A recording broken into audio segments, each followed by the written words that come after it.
ধন্যবাদ হাফেজ কারি মাওলানা মুফতি মোহাম্মদ আবু রায়হানকে।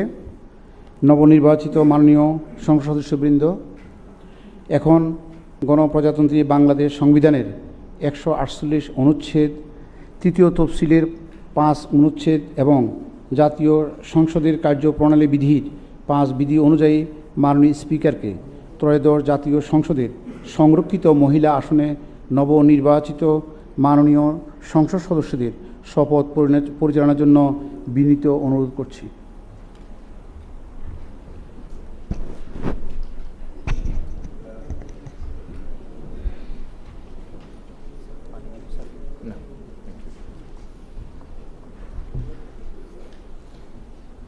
যেখানে আমি বলবো, আমি পরে আপনাদের নিজের নিজের নাম বলবেন।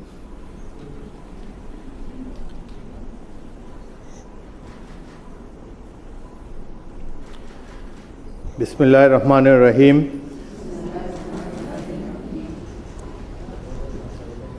আসসালামু আলাইকুম। আপনাদের সবাইকে আন্তরিক অভিনন্দন ও শুভেচ্ছা। এখন আপনাদেরকে শপথ বাক্য পাঠ করানো হবে। আপনারা অনুগ্রহ করে দাঁড়িয়ে শপথ পাঠ করার জন্য অনুরোধ করছি। আমি সংসদ সদস্য নির্বাচিত হইয়া সশ্রদ্ধ চিত্তে শপথ বা দৃঢ়ভাবে ঘোষণা করিতেছি যে আমি যে কর্তব্যভার গ্রহণ করিতে যাইতেছি তাহা আইন অনুযায়ী ও বিশ্বস্ততার সহিত পালন করিব। আমি বাংলাদেশের প্রতি অকৃত্রিম বিশ্বাস ও আনুগত্য পোষণ করিব এবং সংসদ সদস্য রূপে আমার কর্তব্য পালনকে ব্যক্তিগত স্বার্থের দ্বারা প্রভাবিত হইতে দিব না। ধন্যবাদ। ধন্যবাদ মাননীয় স্পিকার। আমি মাননীয় সংসদ সদস্যবৃন্দকে নিজ নিজ আসন গ্রহণের জন্য বিনীত অনুরোধ করছি। এখন আপনাদের নিজ নিজ মহিলা আসন নাম্বার গেজেটের ক্রমিক অনুযায়ী উল্লেখপূর্বক শপথপত্রে অধ্যকার তারিখসহ স্বাক্ষর দানের জন্য অনুরোধ জানাচ্ছি।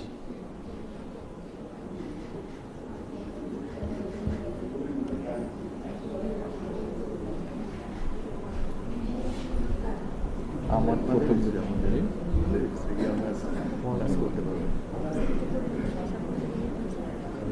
কাজ করলে হয়।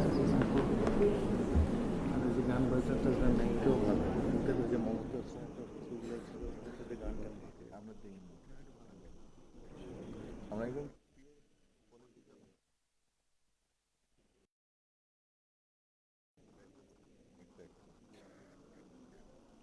যারা ওরকম ছিল মমতাজের মতন, অ্যাকচুয়ালি ওদের তো কোনো কন্ট্রিবিউশন নেই। অনেকে ওই বেবি নাজরিন নিয়ে বলতে পারে, বেবি নাজরিনকে তো কোনো রাত করে দেবে।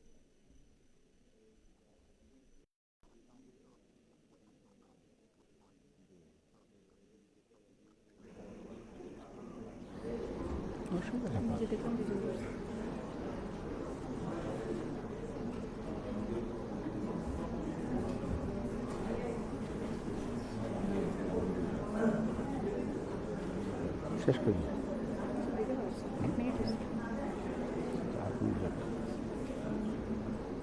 জিজ্ঞাসা করতেছে, কোয়ারি করতেছে।